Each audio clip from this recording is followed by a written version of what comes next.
All right, well, we'll go ahead and get started. Good afternoon again. My name is Steve Martino. I'm the District Director for Congressman Allen West. I'd like to welcome you to our second town hall here in 2012 and our 22nd overall. Good afternoon, Congressman. Thank you, Ed. How are you? Very well, thank you. I will be handling the moderation of the questions today. We run a fair, open, and friendly process here, which means that whatever you wrote on your card will get read. We don't edit, we don't censor, we just ask your questions for you. They will not be edited in any way. I did try to group them by topic so we can kind of move along a little bit that way. And if it's all right with you, I'll read your name so you know that we're asking exactly what you asked us to ask. During this portion, if you want to ask a question and you didn't write something down when you came in, feel free to get up and go back to the table and fill one out, and we'll be happy to fill up as much time as we have. Congressman, you ready? Let's do it. All right. We have a few questions on the NDAA, National Defense Authorization Act, from Maria and Steve Mazzarella and Bill Kiernan. First of all, can you briefly explain, very concerned about the power given to this president, and they'd also like to know, how did you vote on that particular act? Well, it's not just how I voted. I was part of the conferee process. And so I can tell you that there are no powers given to the president by which, through the military, he can detain American citizens. Now, that's clearly stated on page 657 of the National Defense Authorization Act. And if you would like to come to our office, we can give you a copy of the conference report, or you can go to the House Armed Services Committee and you can pull that down. It's dated on the 12th of December. The United States military and the National Defense Authorization Act, everyone understand that is the guiding principle that guides the funding of the United States military. The United States military does have the requirement to detain Al-Qaeda, Taliban, and associated forces, and those people that are identified that are substantially supporting those individuals. It has nothing to do, as it states in subparagraph Bravo, subparagraph 1 and 2, that United States citizens cannot be detained, nor can any legal aliens in the United States be detained by our military force. First of all, that would be a violation of posse comitatus. Now, I have been talking about this a lot of times. I've read it verbatim on Lou Dobbs' radio show and in front of many different groups. And what I always ask, if someone can show me in the National Defense Authorization Act language that says something contrary to what is written on page 657. The concern is this: there are a lot of people out there. There's a paranoia in this country.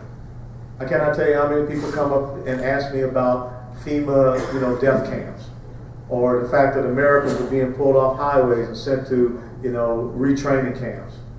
None of that stuff is happening out there. You've got to stick to understand what the facts are, and that's why I'm here, and that's why we have these town hall meetings. Every single year, we have a National Defense Authorization Act. As I said, we're going to start that process again for fiscal year 2013 as soon as we get right back up there. There's nothing different about what happened in this NDAA. Now, what you have to be concerned about is this. How many people have read the Fort Hood DOD report, the shooting about Major Malik Nadal and son? Okay, that's what you should read. In that report, which is open source now, you can pull it down. There's nothing ever mentioned about Islamic extremism, jihadism, Muslim terrorism. As a matter of fact, the administration of the Department of Defense came out and officially termed it as workplace violence. Now that is what you should be concerned about. Okay? So, like I said, once again, if you need to have, the black and white proof, we can get it to you, but there is nothing that allows the United States military to detain U.S. citizens. A few questions on the big picture as far as the budget and spending go. Mr. Wozniak asked, how do you propose to keep U.S. military strength and decrease financial debt, including military spending, to get the budget balanced? And Richard Aldred asked, what are the chances of a balanced budget amendment? Well, I'll take the last question first. Right now, as part of the Budget Control Act that we voted on back in August, both the House and the Senate had to vote on a balanced budget amendment. The sad thing is that it was defeated because you could not have a simple majority. You had to have the 2/3 majority. And it was defeated in the House, and it was also defeated in the Senate. And I have to tell you, what was very disturbing for me was there were people that actually stood up and clapped and cheered when the balanced budget amendment was defeated in the House of Representatives. Now, what that says, and I'll just tell you, go out there and look for the people that voted no for the federal government to have a balanced budget amendment. Because what they're saying is that we don't need to operate as you have to operate. You have to balance the budget in your homes. You have to balance the budget for your cities, being in Jupiter, Palm Beach Gardens. You know, you have to balance the budget in Palm Beach County.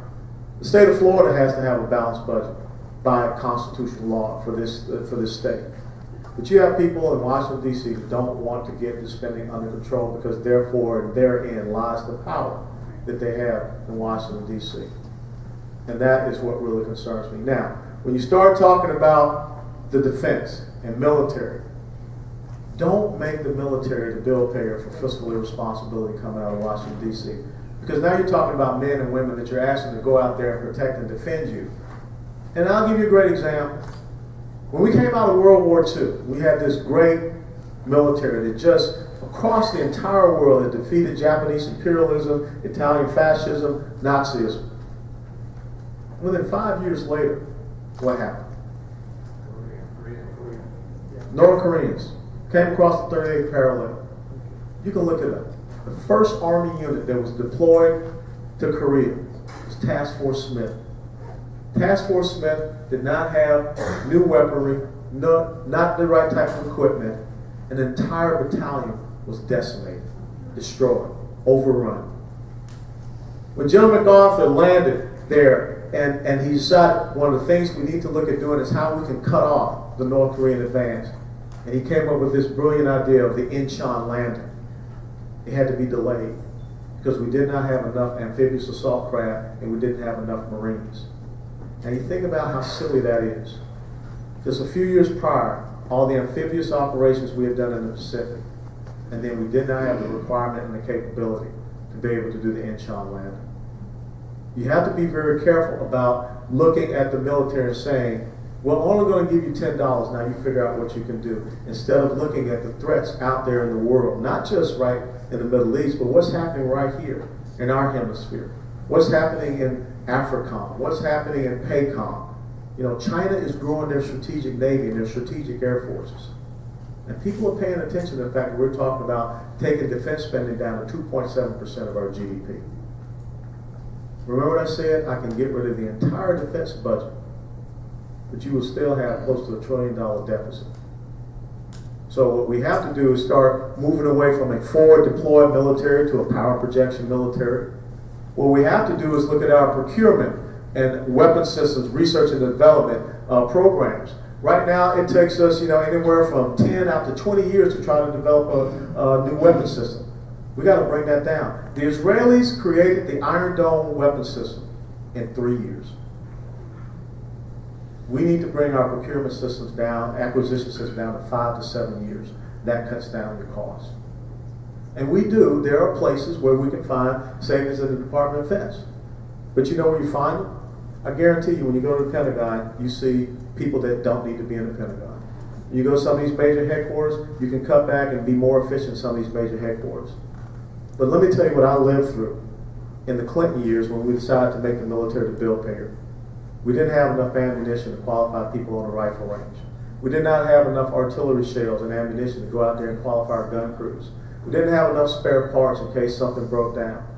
Friends of mine that were in armor units did not have enough fuel, so guess what? They went to the golf course and they used golf carts to practice tank tactics. I was the executive officer of a battalion, and it got down to the point I had to budget toilet paper going into the barracks for our soldiers. I don't want to see that happen again to my friends who are still wearing uniform. But once again, we're on the precipice of doing it as well. So let's be very careful. Remember what I showed you up there. 62% of our budget is on the mandatory spending side. People need to have the courage to stand up there and tackle that side. Sarah Randall had some concerns about small business taxes and veterans benefits. I thought since you serve on both the Small Business Committee and Armed Services, you might talk a little bit about that and what to expect this coming year in those committees. Well, I can tell you that one of the key concerns we have are our veterans coming back from Iraq and Afghanistan. The national unemployment rate is 8.5%. The unemployment rate for our veterans now, especially these young veterans, is about 11.3, almost 11.5%. So what you are seeing a lot of policies that are providing the incentive to small businesses and also other corporations to hire veterans and getting them to work. Chase Bank has a really good program for our veterans. As a matter of fact, there's a entrepreneurship program at Syracuse University, and I talked to them, and we're trying to get that program down here to Florida Atlantic University because Florida has a lot of veterans. And so we need to look at how we can tap into those skills on these college campuses and universities. Now, when you talk about small businesses, the first thing we got to understand is the regulatory environment is killing our small businesses. You look at something like the medical loss ratio. Remember when Nancy Pelosi said we got to pass this bill in order to find out what's in it? Well, that's what's happening. All of a sudden, we found out about this thing called a medical loss ratio, and it's hurting our small business insurance brokers who work with those small businesses. It's putting them out. When you look at something like competitive bidding, I talked to a diabetic care network that does diabetic devices and sells it out into the public. Competitive bidding is putting them out of business. A great service that they're providing to our seniors. So what we have to do is look at the tax policies that we have. We have small businesses operate as subchapter S corporations. And right now, they don't need to hear about the fact that we're considering raising taxes. Because most small business owners are in the 28, 33, or 38% income tax bracket. And so that's why I'm one of those guys to say if you take the personal income tax rate and you flatten it out, somewhere between 13 to 16%, and as tax rates are lower, then you don't have to have as many deductions. That's classical economic principle. You have child tax credit, mortgage interest tax deduction. But the most important thing, let's say we choose 15 as the number. How much percentage of taxation have we lowered for our small business owners? And what can they do with that capital? They can reinvest into their business. They can hire Americans. They can get these storefronts open back up. And remember the other thing about the Patient Protection Affordable Care Act, we have not seen insurance premiums reduced. As a matter of fact, the average price for an insurance premium on Inauguration Day in January 2009 was $3,354. Today, the average price for insurance premium is $4,200. Going in the wrong direction. A lot of small businesses are taking people off of their insurance policies that they provided for them, or even putting them on part-time. We're not doing the things, as once again Mayor Levy said, we're not setting the conditions for those small businesses and local municipalities to be able to thrive and grow. That's what we have to do. Robert and Josephine Dillon and Jane Pike asked the same question. I knew it would come up. If Mitt Romney or any of the other candidates asked you to be vice president, would you consider, accept, even talk about it? George Bennett from the Palm Beach Post is here, and I'm sure he's going to write down what I say. Look here. Back when I was in Afghanistan, people sent me an email asking me when I came back for a break would I consider running for Congress. Okay? If people come to me and ask me to continue to serve my country in a higher capacity, I'm not going to say no. I'll pray about it. I'll talk about it with my wife and my 2 daughters, and we'll make the best decision possible. So, it would be an incredible privilege and honor. I doubt that I'm on anybody's list. But thank you for asking, and if it came to fruition, yeah, I step up to the plate.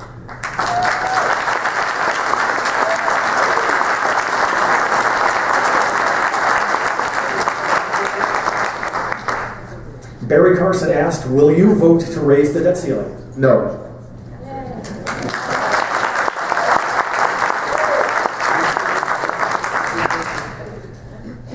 I gave them a shot, okay? In August, I gave them a chance. And no one has proved that they are willing to be fiscally responsible. The super committee was a debacle, everything. So, no, forget about it. Robert Schliff asked regarding Fannie Mae, will it be turned over to private industry? Not as long as you have the current administration in place. When you read the Dodd-Frank law, The Dodd-Frank law does not mention the government-sponsored enterprises, Fannie and Freddie, anywhere. And last time I recall, Fannie and Freddie have about 60-65% of mortgages in the United States of America. What really caused that meltdown in 2008? Government got involved in the mortgage industry. Government decided that, a great piece of regulation, the Glass-Steagall Act, wasn't good enough. So then the next thing you know, mortgage-backed securities are being sold all over the place. Government then created Fannie and Freddie, government-sponsored enterprises, and let them run amok. And we continue to throw billions of dollars in there for Fannie and Freddie, and it's wastefully spent.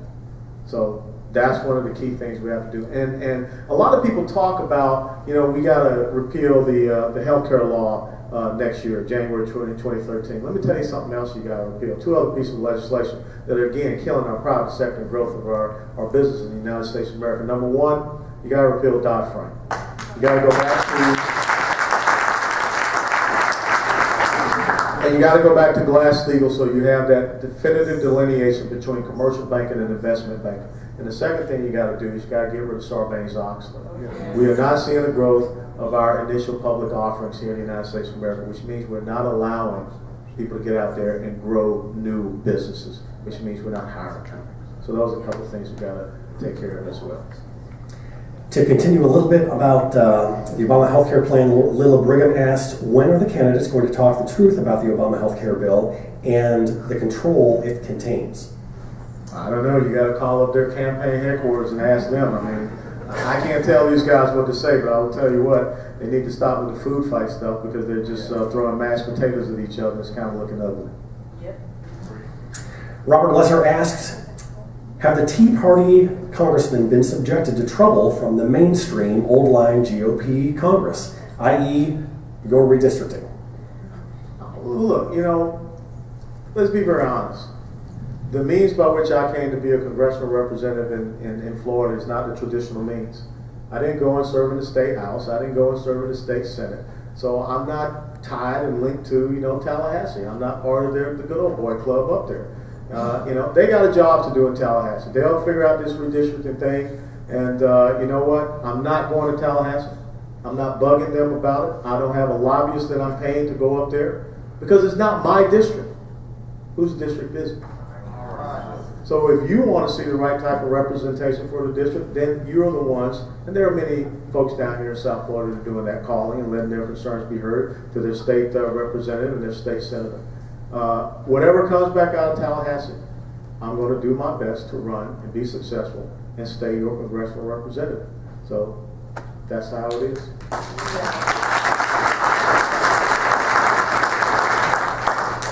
Lowell Levine asked if you would make a few comments about the bullying problem in our schools.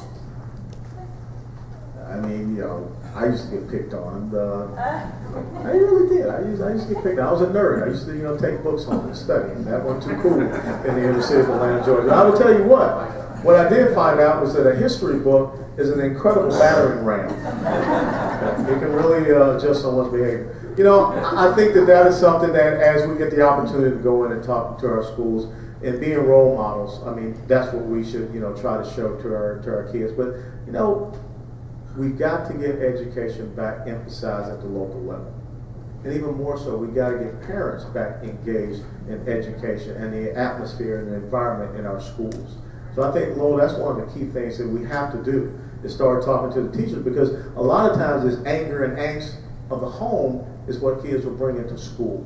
And so we need to have teachers that, are really talking to parents as well. And you're right. We should have individuals that are going in as role models to talk about those things. But the last thing I want to see is now the federal government, from way up on high, trying to come down to that local level. That's why you got school boards. So use the school boards and use effective policies and programs to take care of something like bullying. But I'm there to go in and talk to them as well.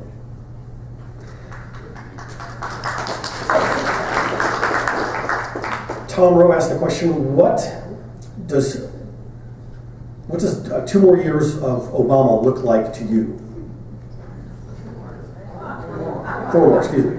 4 more? 4. Can you put the slide back up there? No, forget it. No. Did you all see the deficit slide? Okay? That's the picture. I mean, there's no debate about it. On Inauguration Day, the United States of America had $10.6 trillion in debt. Today we have closer to $16 trillion in debt. Now that is more debt accumulated by one single president than from 1776 to 1992. That's what it looks like. Numbers don't lie. George Seidenberg asked if you would comment about the same old boys in Congress doing the same old things. Well, look, let's be very honest. How many people think that Congress is dysfunctional? They're doing a job. Who sends the people to Congress? So the question is, sooner or later, you got to ask: are they a reflection of the society in which we live?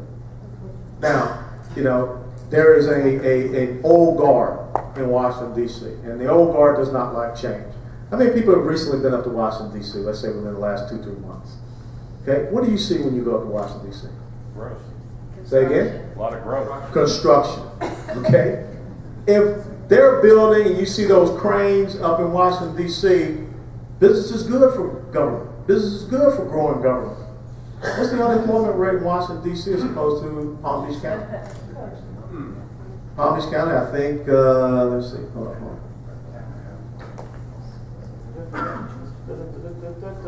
Over 10. Yep. As of 1 December, it was 10.9% in Palm Beach County.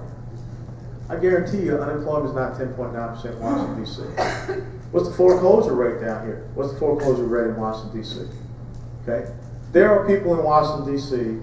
that want to keep business coming to Washington, D.C. And that's why it's up to the American people to send folks to Washington, D.C. They want to reverse that trend and reverse that cycle. Because if we continue to have a consolidation of the wealth of the American people inside that 10 square mile area of Washington, D.C., then you're not going to have these storefronts down here open up. You're not going to get production and manufacturing coming back to the United States of America. That's the choice we have to make as we go forward. And that is irrespective of party. That's a comfort that people have with, as they say, business as usual in Washington, D.C. Now I will tell you this. The conversation has changed in Washington, D.C. Has it turned in the direction that everybody wants? I mean, you know, there are some people that are really impatient. It's kind of like your kids when they sit in the back seat of your car and you go on a long road trip and you keep saying, are we there yet? Are we there yet? Okay? It ain't going to happen in 1 year. But you can at least start the process of turning it around. But remember something very simple. Elections have consequences. And as Benjamin Franklin once said, sometimes that you get the government that you want, but there are times when you get the government that you deserve.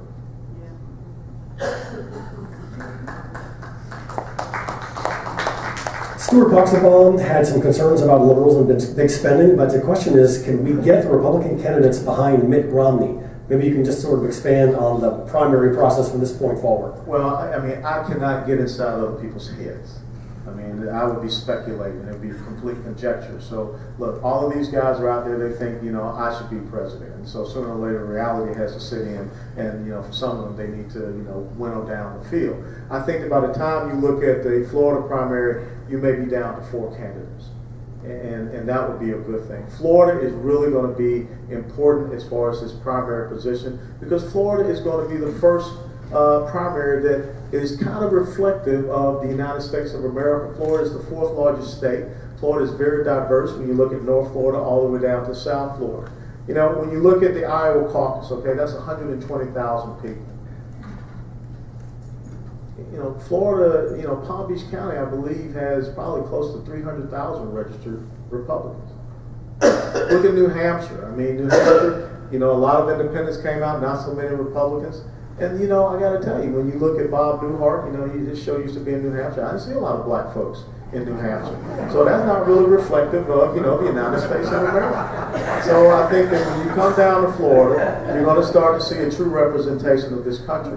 The diversity of our state is reflective of the diversity of this nation. South Carolina, once again, southern state, you know, pretty strong conservative state. but you got a lot of different perspectives here. And it also comes down to organization, and it comes down to finance. So I think that Florida has a great role to play. And then, of course, the Republican convention will be in Tampa. And then Palm Beach County, by way of Boca Raton, will be hosting the last and final presidential debate on the 22nd of October. Florida's an important state in this election cycle. Reed Schultz asked a question that was very popular over the past week or so: how to pressure Obama to adhere to the Constitution and not ignore the parts he disagrees with, like the latest appointees made without Congress's approval while you were in session. I am an original co-sponsor on a non-binding resolution that we will vote on next week that takes the president to task on what he did. Because, you got to play by the rules. And of course, when you're Senator Obama, you say one thing, you can't think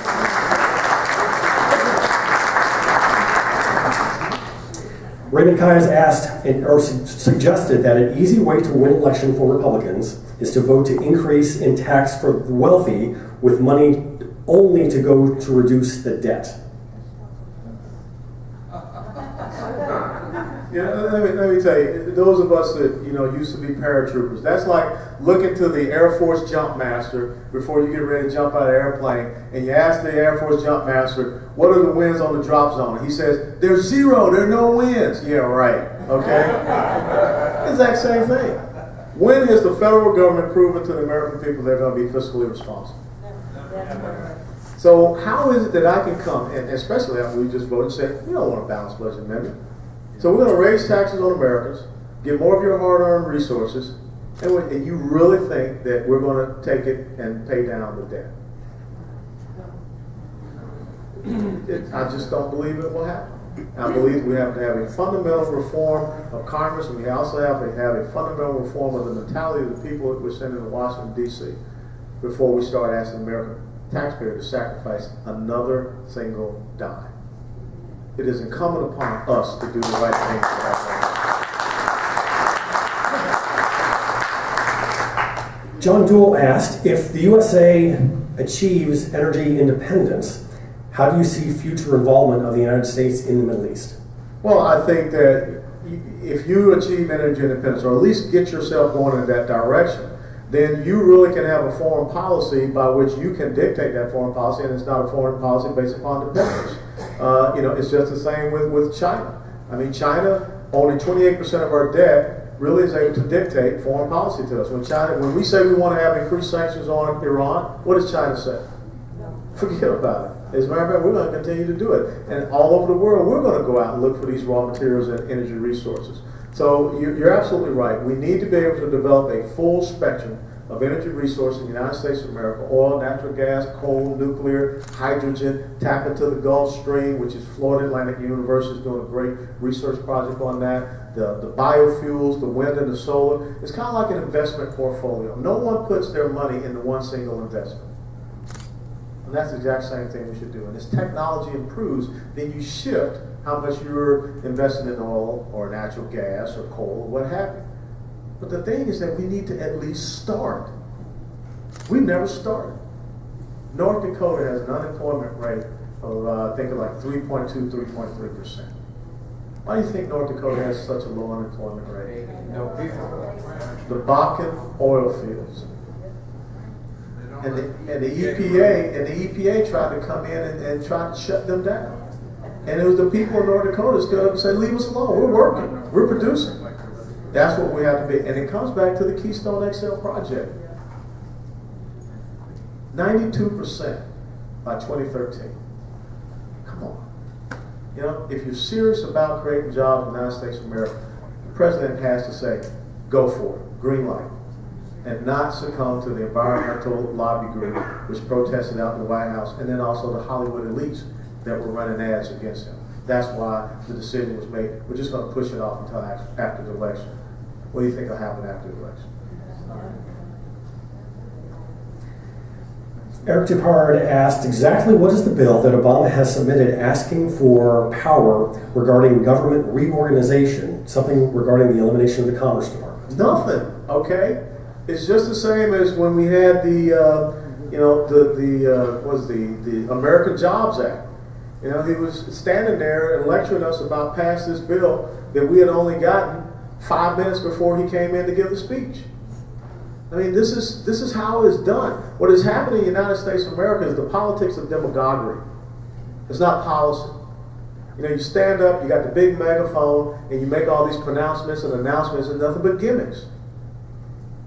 There are $200 to $300 billion of redundant and wasteful programs in Washington, D.C. that came out in a GAO report last February. That's where you start. You know, we're not reorganizing EPA. We're not reorganizing the Department of Energy. This is a drop in the bucket. This is $3 billion over 10 years. Come on. You know, but this is what the American people listen to as a soundbite. Why did all of a sudden our leadership in the House knuckled under for a 2-month extension of a payroll tax? Because the President of the United States and the White House sent out a Facebook message and said, tell us what you would do if you got $40 in January. And all of a sudden we're standing there listening to Jim Bob somewhere that would have a pizza party. And that's why we need to have a 2-month extension of the payroll tax. We're making tax policy based upon Jim Bob having a pizza party. How insidious is that? What no one is telling the American people is how are we paying for this 2-month payroll tax extension. We're going to raise the fees on loan guarantees on the American homeowners that are going through the government-sponsored enterprises. That's crazy. That's why we got to get away from these sound bites. And that's exactly what is happening. All of a sudden, you know, you want to, you know, reform government. Well, oh, that's right. 10 months from now, there's an election. This is a note from Jim Bob. He says there's a pizza party at his house and everyone's invited. That was good.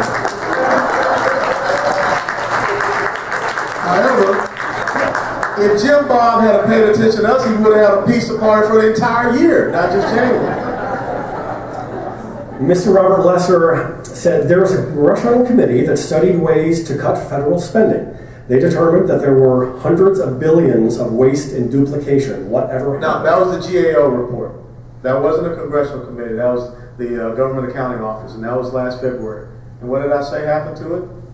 Nothing. A bunch of people stood up on a stage and talked about how outrageous that was and whatever, and humma, and nothing happened. That's the politics of demagoguery, and that's what's happening in Washington, D.C. And that is why, you know, if those of you that knew me when I retired, or, you know, back in 2004, even those of you that knew me, you know, a year ago, you know I didn't have this much gray hair. This is what drives me crazy. It absolutely does. I have 2 questions left. This is your opportunity. Let's not let him out of this room until we ask him everything we want to ask him. So feel free to go up and fill out a card, and we'll be happy to ask him whatever you would like.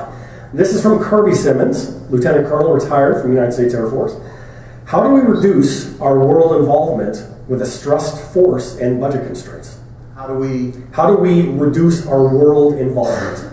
Well, the thing is that, very simply, the enemy has a vote. So you can't sit back and say that you're going to have a policy that says we're only going to fight in one place, and if something else happens, well, oops, you know, we're just not going to do it. And that's why, you know, from a national strategic level, the means by which you develop a national security strategy is you sit down and you look at the geographical areas of responsibility. And what do I mean by that? The Southcoms, the CENTCOMs, the AFRICOMs, the SOCOMs, the PACOMs, the UCOMs, all of those combatant commands. And you give them this charge. You have to look out to the next 15 to 20 years. What is the threat and what is the future threat? And come back.